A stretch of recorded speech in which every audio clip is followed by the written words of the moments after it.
MrBeast, the philanthropist, the genius, the YouTube king, a man who literally gives away private islands, cures blindness, and donates millions to strangers. On the surface, he represents everything good about the internet. He's what creators aspire to become: viral, loved, and seemingly selfless. But what if there's more to the story? What if behind the money, behind the carefully crafted thumbnails and smiling faces, there's a much more complicated and even darker reality? This isn't a takedown video. It's not an attempt to cancel anyone. This is an exploration, a deeper dive into how someone like MrBeast can rise to the top of the internet and what that journey actually costs, not just for him, but for everyone around him. Let's begin with what makes MrBeast so special. He cracked the code.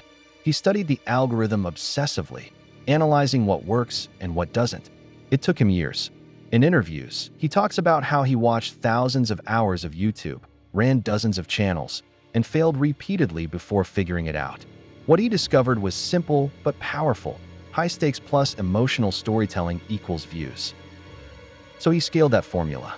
Give away money, change lives, make people cry, then put it in a video with fast editing, big reactions, and that classic "I can't believe this" thumbnail. It's brilliant, but it's also a business. A very, very big business.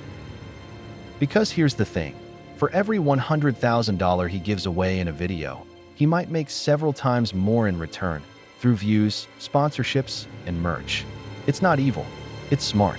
But it does raise a question. When your acts of kindness become your product, can they ever truly be selfless? Let's dig into that. MrBeast's philanthropy has reached global proportions. He's planted trees, cleaned up oceans, and given away more food than some small governments. But every one of those efforts is documented, edited, and monetized. It's kindness, yes, but also content. And that's where the line begins to blur. For example, the now famous 1,000 People See for the First Time video, where MrBeast funded eye surgery for people with curable blindness. It was incredible. It helped real people, but it also became a viral spectacle. Critics argued that it reduced a complex healthcare crisis into a feel-good 8-minute video.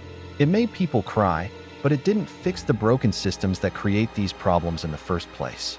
It put a band-aid on a bullet wound and got 100 million views doing it. And let's talk about power.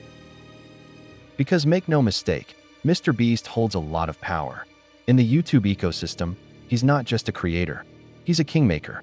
He can change someone's life overnight, or not. He decides who gets the money, who gets the spotlight, who gets to be saved.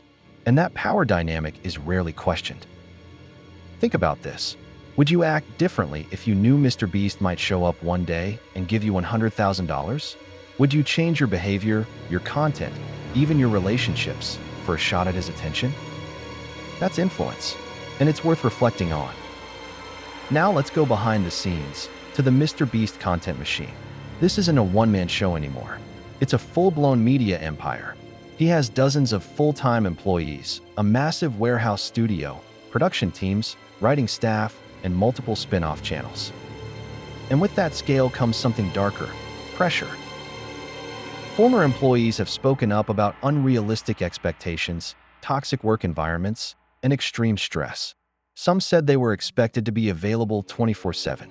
Others described a culture of fear, where if you didn't deliver, you were out. Jimmy has denied some of these claims and said he demands excellence. And maybe that's true, but is it worth it?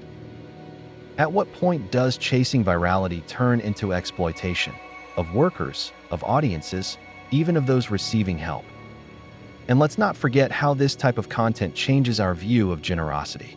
YouTube, as a platform, rewards extremes. Bigger prizes, bigger reactions, bigger stakes. So creators, not just MrBeast, are incentivized to constantly raise the bar. Giving away $10,000 used to be insane. Now it's the minimum to keep up. But when charity becomes a performance, does it lose its soul? There's another dimension to consider: what MrBeast represents. He's not just a YouTuber, he's a symbol of a much bigger idea: that in our digital economy, kindness can be monetized, that we can build empires on empathy, and that we can game the system using good deeds. It sounds noble, but there's a dark flip side. Because it also means that real, quiet acts of charity, the ones done off camera, without sponsorships or views, don't count in the same way. We're being taught that generosity only matters when it's viral. And that's dangerous. It creates a new kind of influencer economy, where people help others not because it's right, but because it looks good. Now again, none of this means MrBeast is evil. In fact, he may genuinely be trying to use his success for good. He's open about how he reinvests his revenue into bigger and better projects. He seems to care about impact. He's humble, and he doesn't flaunt wealth the way other creators do. But intent doesn't erase impact. And the impact of this kind of content on viewers, creators, and the meaning of charity itself is worth talking about. So here's the takeaway. MrBeast has changed YouTube. No doubt, he's inspired a generation. He's helped countless people, but he's also built an empire on attention, and that comes with a shadow. Because when every good deed becomes a thumbnail, when every life-changing moment becomes a storyline, and when generosity becomes strategy, we all have to stop and ask, are we still watching kindness, or just the world's most addictive content machine? Thanks for watching. This was a deeper dive, and I hope it gave you a new perspective. If you agree, disagree, or have your own take, drop it in the comments below. I'd love to hear your thoughts.